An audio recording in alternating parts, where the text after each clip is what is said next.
அந்த கோபால நாயக்கர் ஏன் இப்படி செய்கிறார்? எதற்காக தன் மாணவர்களுக்குள் போட்டி நடத்துகிறார்?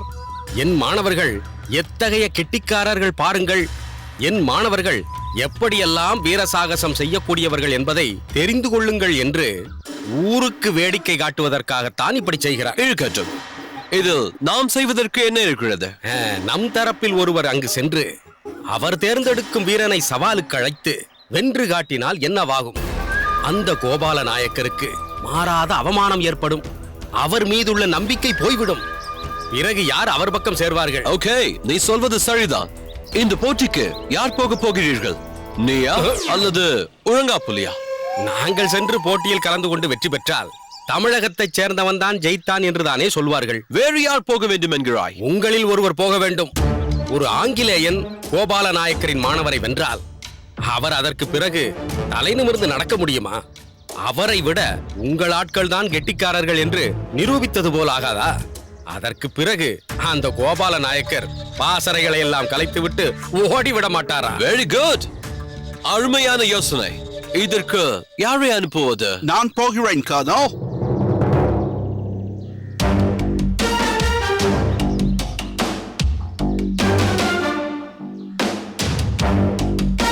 என்ன சொல்கிறாய் மார்க்? நீ போக போகிறாயா? S kernel. இவ்வளவு காலம் இப்படி ஒரு வாய்ப்புக்காகத்தான் காத்துக் கொண்டிருந்தேன். நாம் எல்லாம் நம்மிடம் இருக்கும் ஆயுத பலத்தை நம்பித்தான் வாழ்கிறோம் என்று சொல்லிக் கொண்டிருக்கிறார்களே தமிழர்கள். அவர்கள் நடத்தும் போட்டியில் கலந்து கொண்டு அதில் வென்று ஆயுதங்களில் மட்டுமல்ல எங்கள் உடம்பிலும் மனதிலும் கூட பலம் இருக்கிறது என்பதை நிரூபித்து காட்டுகிறேன். வெரி குட் மார்க், சென்று வா, அந்த போட்டியில் வென்று வா. All the best. Thank you, Colonel.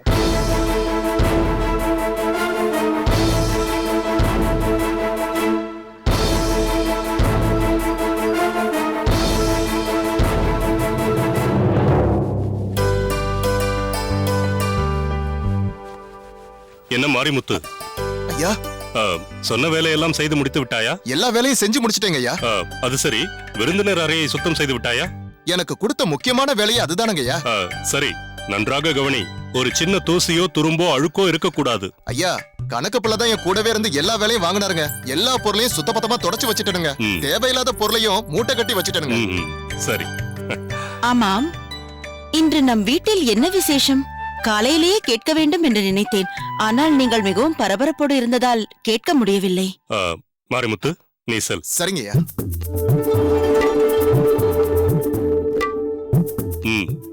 என்ன கேட்க வேண்டும் உனக்கு? நேற்று மாலை திடீரென வந்து நாளை காலை நம் வீடு பளிங்கு மண்டபம் போல் இருக்க வேண்டும் என்று சொன்னீர்கள்.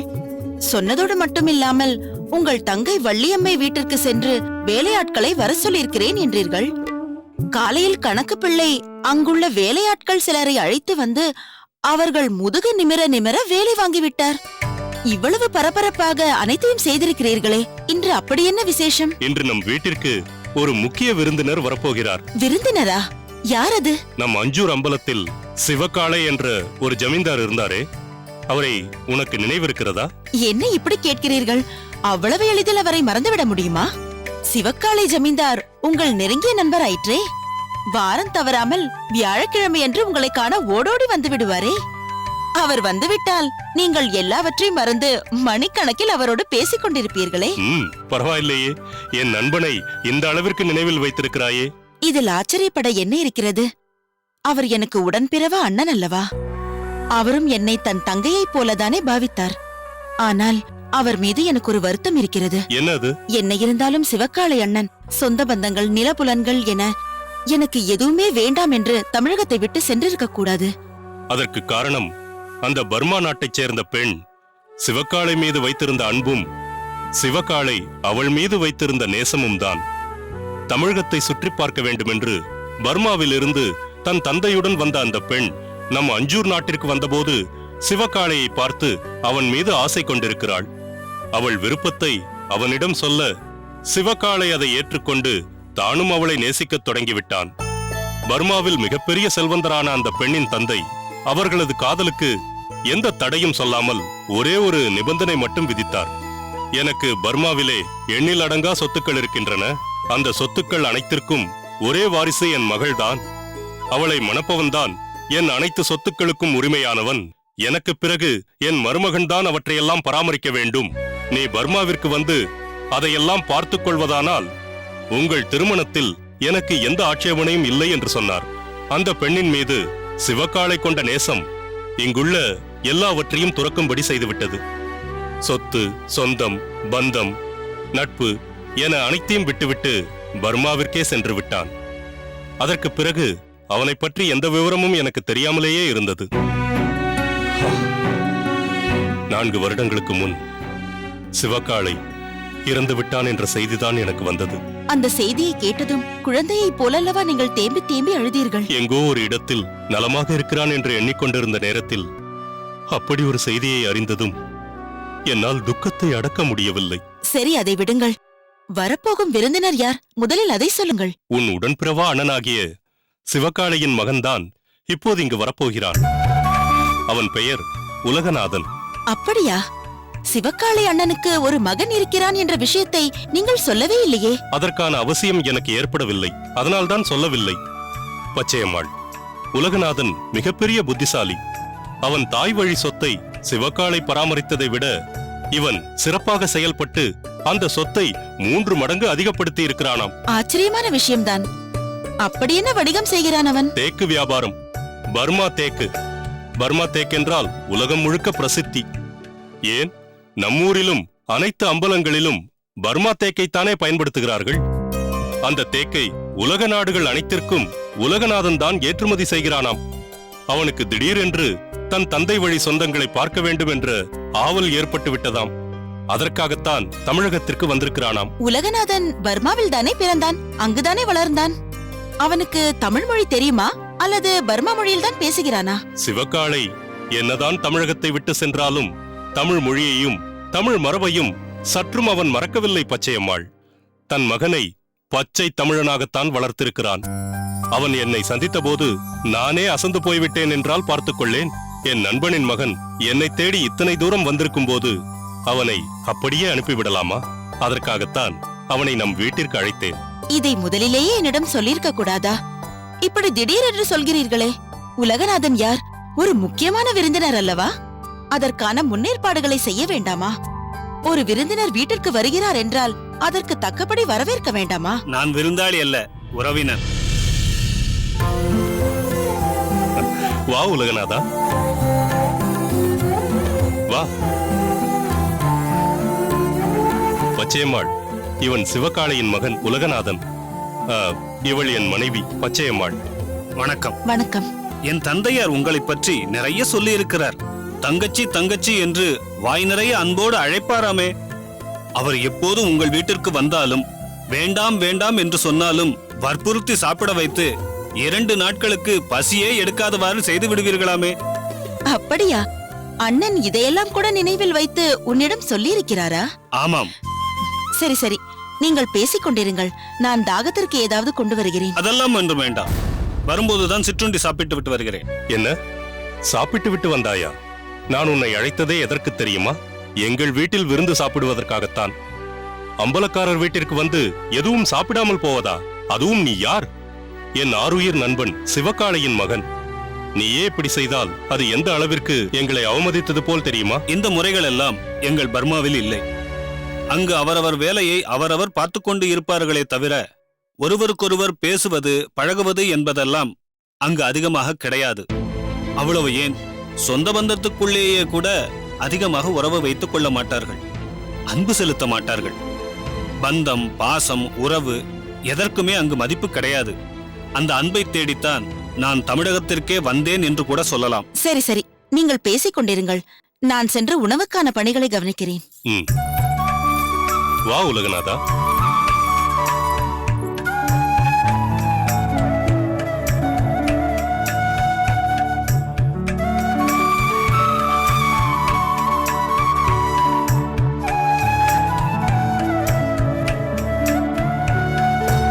உலகநாதா, என்ன பார்க்கிறாய்? ஒன்றுமில்லை. என் தந்தையார் உங்களை பற்றி சொல்லும் போது உங்கள் வீட்டின் பிரம்மாண்டத்தை பற்றியும் அதில் இடம்பெற்றுள்ள வேலைப்பாடுகள் பற்றியும் மிகவும் பெருமையாக பேசுவார். ஆனால் இப்போது இருக்கும் சூழ்நிலைகளை பார்க்கும்போது அதில் நிறைய குறைபாடுகள் தெரிகிறதே. அப்பா சொன்னதற்கும் இங்கு வந்து பார்த்ததற்கும் நிறைய வித்தியாசங்கள் தெரிகிறதே. உண்மைதான் உலகநாதா. வாழ்க்கையில் எது எது எப்போது எப்படி நடக்கும் என்று சொல்ல முடியாது. நாம் உயர்ந்த நிலையில் இருக்கும்போது அதை சரியான முறையில் தக்க வைத்துக் கொள்ள வேண்டும். என் பாட்டனாரும் தந்தையாரும் 22 ஊர்களுக்கு அம்பலக்காரர்களாக இருந்தவர்கள். அப்போதெல்லாம் எங்கள் வீட்டில் ஒரு நாளைக்கு குறைந்தபட்சம் 200 பேராவது சாப்பிடுவார்கள். அப்படி இருந்த எங்கள் வீடு இப்போது இந்த நிலையில் இருக்கிறது. ஏன் இந்த மாற்றம்? அதற்கு காரணம் என்ன? வாலிப வயதில் வரம்பு மீறாமல் மிகவும் கட்டுப்பாட்டுடனும் ஒழுக்கத்துடனும் இருந்திருக்க வேண்டும். அப்படி நடக்காமல் பொறுப்புணர்ச்சியின்றி பொழுதை போக்கிக் கொண்டும் ஊதாரித்தனத்துடனும் இருந்தால் இப்படித்தான் ஆகும் என்பதற்கு நானே ஒரு உதாரணம். ஏன், என்னவாயிற்று? என்னுடைய கவனக்குறைவால் என்னுடைய சொத்துக்களும் ஊர்களும் கைமாறி போய்விட்டது. அதன் பிறகு எனக்கிருந்த அம்பலக்காரன் என்ற பட்டமும் என்னை விட்டு போய்விட்டது. இப்போது பட்டமங்கலத்தில் என் தங்கையின் தயவில் இங்கு வந்து வாழ்ந்து கொண்டிருக்கிறேன். என் தங்கையின் கல்யாணத்தின் போது அவளுக்கு கொடுப்பதற்காக பட்டமங்கலத்தில் நான் கட்டிய வீடுதான் இது. இப்போது எனக்கே இதை திருப்பித் தந்து விட்டாள். வேண்டாம் என்று சொல்லும் நிலையிலும் நான் இப்போது இல்லை. இன்று எனக்கென்று பல நிலபுலங்கள் இருக்கின்றன. ஆனால் அதை வைத்து நான் என்ன செய்வது? ஏதாவது தொழில் தொடங்க வேண்டுமென்றாலும் வணிகம் செய்ய வேண்டுமென்றாலும் அதற்கு காசு தேவைப்படுகிறதே. எவ்வளவு காசுகள் வேண்டுமானாலும் கேளுங்கள் என்று என் தங்கை வள்ளியம்மை கூறுகிறாள். ஆனால் எனக்குத்தான் அதை பெற மனம் இல்லை. ஏதோ கைபொம்மைகளை வைத்து வியாபாரம் செய்து கொண்டிருக்கிறேன். இனிமேல் அதை பற்றிய கவலை உங்களுக்கு வேண்டாம். நான் தமிழகத்திற்கு வந்ததின் முக்கிய காரணம் என்ன தெரியுமா? என்ன? என்னுடைய தேக்கு வணிகத்தை தமிழகத்திலும் தொடர வேண்டும் என்பதற்காகத்தான். தமிழகத்தில் உள்ள ஒவ்வொரு பகுதியிலும் ஒவ்வொரு விநியோகஸ்தர்களை நியமித்து அதன் மூலம் எனது வணிகத்தை மேலும் மேலும் பெருக்கிக் கொள்ள வேண்டும் என்பதற்காகத்தான். ஒன்று செய்யலாம். தமிழகத்தின் மொத்த விநியோக உரிமையையும் உங்களுக்கே கொடுத்து விடுகிறேன். நீங்களாக பார்த்து ஒவ்வொரு பகுதிக்கும் ஒவ்வொருவரை நியமித்துக் கொள்ளுங்கள். இந்த கைபொம்மை வியாபாரத்தை எல்லாம் என்றோடு விட்டு விடுங்கள். நீங்களே சற்று யோசித்து பாருங்கள். கைபொம்மை வியாபாரி என்பதை விட தேக்கு வணிகன் என்பது எவ்வளவு பெருமையாக இருக்கும். இருக்கவே இருக்காது. தேக்கு என்றால் என்ன? மர வியாபாரம், அவ்வளவுதானே. அது எப்படி பெருமையாகும்? யார் இவர்? இவன்தானே வீணாய் போன என் மகன். எது? அப்பா, ஒருவரிடத்தில் என்னை அறிமுகம் செய்யும் பொழுது இப்படி அறிமுகம் செய்வது? வேறு எப்படி அறிமுகம் செய்ய சொல்கிறாய்? இப்போது ஏதோ சொன்னாயே, தேக்கு வியாபாரம் என்றால் வெறும் மர வியாபாரம் என்று. அப்படி ஏதாவது ஒரு வியாபாரத்தையாவது நீ செய்திருக்கிறாயா? பிறகு என்ன சொல்லி உன்னை அறிமுகம் செய்வது? ஏன் கலைஞன் என்று அறிமுகப்படுத்த வேண்டியதானே? கலைஞன் என்றால் நீங்கள் ஓவியரா? இல்லை. சிற்பக்கலை நயமிக்கவரா? இல்லை. நாட்டியக்கலை தெரிந்தவரா? இல்லை. கவிதை புனைபவரா? இல்லை. இல்லையா? பின்னர் எந்த வகையில் நீங்கள் கலைஞன் என்கிறீர்கள்? ஏன் நீங்கள் சொல்வது மட்டும்தான் கலையா? சரி, வேற என்ன? அதையும் மிஞ்சிய ஒரு அற்புதமான கலை என் கலை. அது என்ன கலை? கூத்து. கூத்தின் மூலமாக மக்களுக்கு பல அறிவுரைகளை சொல்லிக் கொண்டிருக்கிறேன். நான் சொல்லும் அறிவுரைகளை என்றாவது நீ கேட்டிருக்கிறாயா? நான் கேட்கும்படியாக என்றைக்காவது நீங்கள் சொல்லி இருக்கிறீர்களா? உலகநாதா, நான் சிறு வயதில் சில ஊதாரித்தனங்கள் செய்திருக்கிறேன் என்று சொன்னேன் அல்லவா? ஆமாம். அதில் ஒன்றுதான் இது. எது? இவனை நான் ஒழுங்காக வளர்த்திருந்தேன் என்றால் இவனாவது சற்று உருப்படியாக வளர்ந்திருப்பான். அதற்கு ஏன் வருத்தப்படுகிறீர்கள்? தமிழகத்தையே உங்களிடம் தரப்போகிறேன். அதில் ஏதோ ஒரு பகுதியை இவருக்கு கொடுத்து விடுங்கள். தமிழகத்தின் தெற்கு பகுதியை நீங்கள் வைத்துக் கொள்ளுங்கள். வடக்கு பகுதியை இவருக்கு கொடுத்து விடுங்கள். தந்தையே, என்ன? இவர் என்ன பிரிட்டிஷ் சாம்ராஜ்யத்தை சேர்ந்தவரா? இல்லை. ஓ, டச்சு நாட்டை சேர்ந்தவரா? இல்லை, பர்மாவை சேர்ந்தவர். அப்படியா? பர்மா தமிழகத்து மீது படையெடுக்க போகிறதா? ஏன்? இல்லை, தெற்கில் உள்ள ஊர்களை நீங்கள் வைத்துக் கொள்ளுங்கள், வடக்கில் உள்ள ஊர்களை இவர் வைத்துக் கொள்ளட்டும் என்கிறாரே, அதான் கேட்டேன். அடே அறிவுகட்ட அறிவழகா, உலகநாதன் குறிப்பிட்டது தேக்கு விநியோகத்தை பற்றியடா. ஓ, வியாபாரமா? அப்பா, மோர். வாம்மா.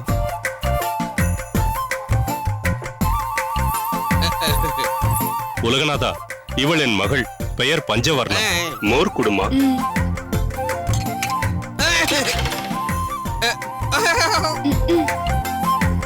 உலகநாதா, இளமை காலத்தில் நான் சில விஷயங்களில் தவறு செய்தாலும் என் மகள் விஷயத்தில் நான் மிகப்பெரிய நன்மையை செய்திருக்கிறேன் என்றுதான் சொல்ல வேண்டும். அதனால்தான் ஆண்டவன் இத்தகைய அருமையான மகளை எனக்கு அருளி இருக்கிறார். இவள் சிறந்த அறிவாளி. எந்த ஒரு விஷயமாக இருந்தாலும் அதை அலசி ஆராய்ந்து விடுவாள். தமிழகத்து பெண்கள் முறத்தாலேயே புலியை அடித்து விரட்டியதாக கேள்விப்பட்டிருக்கிறேன். அத்தகைய வீரமிக்க பெண்களுக்குள் இத்தகைய அடக்க ஒடுக்கமான பெண்மணியும் இருக்கிறார்கள் என்பதை பஞ்சவர்ணத்தை பார்த்துதான் புரிந்து கொண்டேன். பர்மாக்காரரே, உலகநாதன். சரி, உலகநாத பர்மாக்காரரே, என் தங்கை எதுவும் பேசவில்லை என்பதால் அவள் மிகவும் அமைதியானவள், அடக்கமானவள் என்று தாங்கள் நினைத்து விடாதீர்கள். அவளது சுயரூபத்தை காட்ட ஆரம்பித்து விட்டால் ஆங்கிலேயர் முதல் கொண்டு அத்தனை பேரும் அடங்கி ஒடுங்கி ஓட வேண்டியதுதான். பஞ்சவர்ணம் ஒரு பெண் அல்ல, 10 பெண்களுக்கு சமம். இப்பொழுதுதானே முதலாக வந்திருக்கிறீர்கள். போக போக நீங்களே புரிந்து கொள்வீர்கள். டேய் அறிவழகா, போய் வேலையை பார். எது வேலை பார்ப்பதா? சாப்பிடுவதை தவிர வேற என்ன வேலை எனக்கு இருக்க முடியும்? அதுவும் இல்லாமல் இன்று விருந்து என்று வேற பேசிக் கொண்டிருந்தீர்கள். விட்டு விடுவேனா?